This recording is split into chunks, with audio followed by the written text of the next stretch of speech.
Sejam bem-vindos, fiel, uma excelente quarta e vamos aqui com mais um vídeo no canal trazer essas últimas informações do Coringão. Estou trazendo um corte do Gazeta Esportiva, trazendo as últimas atualizações do Timão. Se inscreva no canal, deixe seu like, se quiserem deixar a opinião de vocês aí nos comentários e vamos com o vídeo. O mercado da bola do Corinthians, boa noite Salazar, o ritmo das negociações ainda tá lento?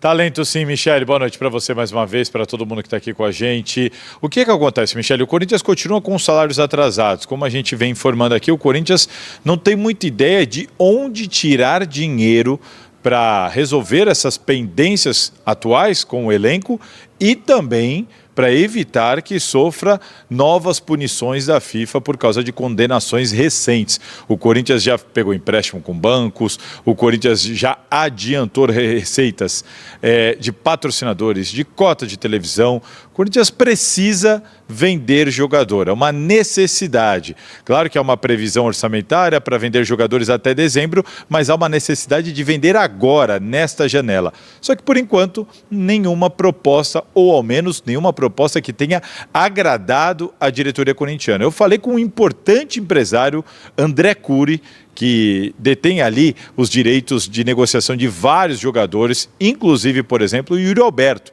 E o que ele passou para a gente aqui na TV Gazeta é de que ainda não chegou, por exemplo, nenhuma proposta para o Yuri Alberto sair neste momento. Mas, segundo ele, é a partir do dia 25 deste mês que a janela vai de fato começar a esquentar. E o Corinthians, da mesma maneira, espera que essa janela, que seja a partir do dia 25, esquente de vez mesmo. Porque o Corinthians, como eu disse, está, dá para dizer, desesperado para fazer pelo menos alguma boa venda e sanar esses problemas mais emergentes, Michele. Ai, precisa vender, viu? E eu digo o seguinte, lá no Corinthians se arrependimento matasse, né? Que não venderam o André. Mas enfim, daqui a pouco a gente fala sobre Corinthians. No Corinthians não paga salário, Corinthians precisa vender jogador para poder pagar salário, tá conta atrasada. E aí, 3 bilhões em dívidas, desesperado, tá lá agora assim, ó, vende! E aí, Garrafa? Qual a novidade? A novidade é que o senhor... Qual a novidade? A novidade é que o senhor defendeu não vender o André. Claro que não era para vender. E aí agora, amigo, não tem dinheiro para pagar o salário. Para você vender, você tem que vender da forma correta, não vender com aquela proposta ridícula que foi feita pelo Milan. Ah, mas aí ele vai antecipar o dinheiro no banco. Você acha que o banco dá dinheiro para alguém? O banco vai cobrar uma taxa. Vai cobrar juros. Vai cobrar juros. Ou seja, mas ia estar pingando o salário. Se você tem 10, você entrega 10 para ele, recebe 8, já não são os 10, entendeu? Então, acho que você tem que fazer o negócio, valorizar o seu produto.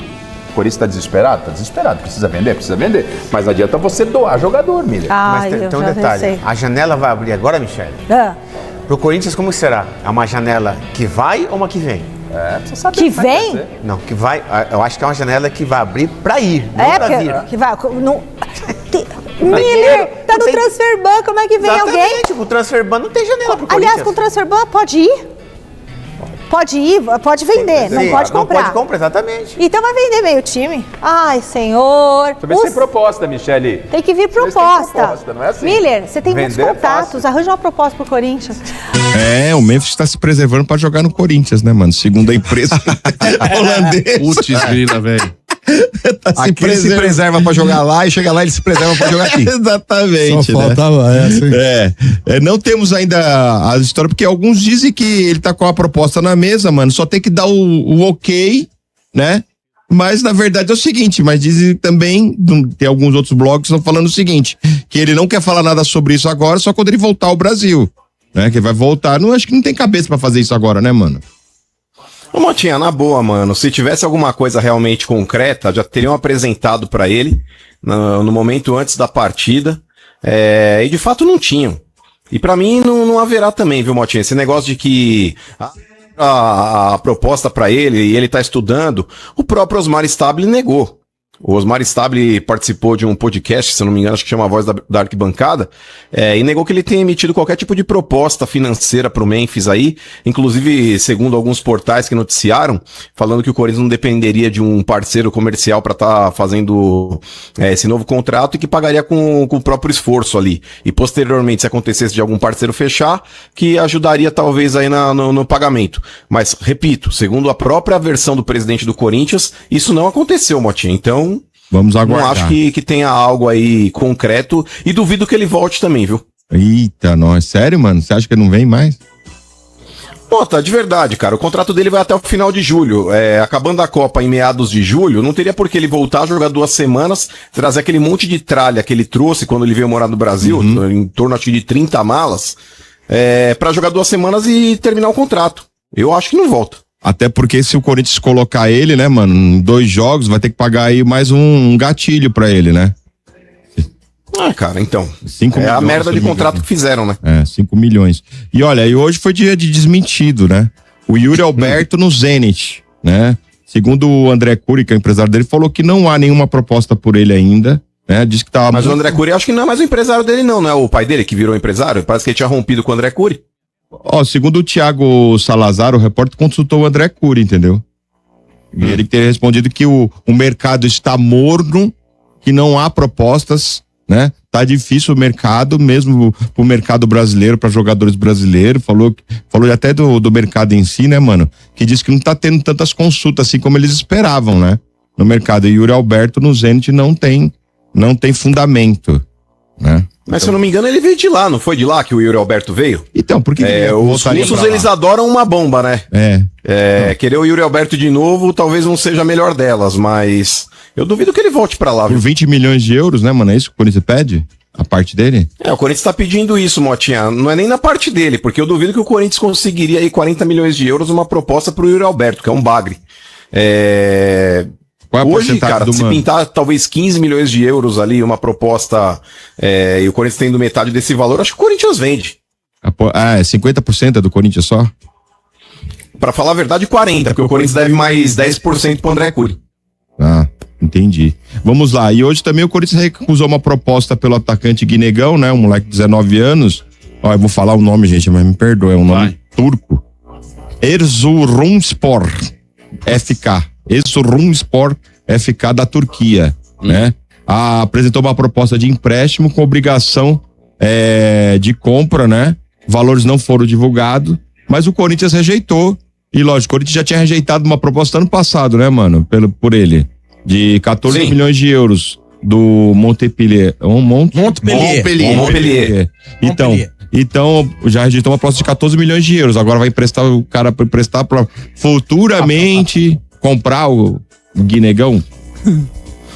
Mota, é outro que não está sendo utilizado e nas oportunidades que teve, nesse ano principalmente, não correspondeu também.